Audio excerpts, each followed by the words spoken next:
Today, we celebrate the remarkable life and enduring legacy of Joseph D. Mulheren.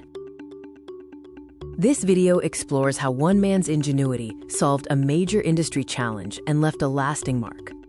In 1961, the adhesive industry faced a persistent problem that no one could solve. You couldn't wind adhesive tape tightly without the roll sliding apart. They called this costly issue, quote, telescoping.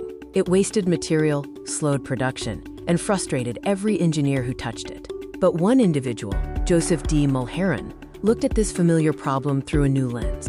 From war hero in 1945 to inventor in 1961, Joseph D. Mulheren made his mark.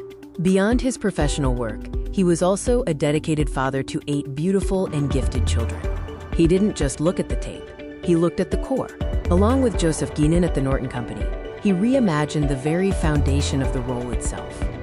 This collaboration resulted in an elegant, genius solution that was secured with patent number 3,066,794. His patent introduced a tapered, wedge-shaped core. By creating tiny changes in elevation, he forced the tape to lock itself into place.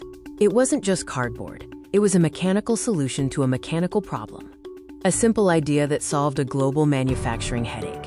Today, we pause to celebrate Joseph D. Mulheren's 100th year. From the adhesive tapes of the 1960s to the deep learning systems of today, his legacy is one of logic, precision, and building things that last. Happy 100th birthday, Joe. Joseph D. Mulheren's contribution is a testament to the power of thoughtful engineering. The principles he embodied, innovation, dedication, and precision, continue to inspire. The Mulheren legacy continues on, rooted in community and lasting achievement.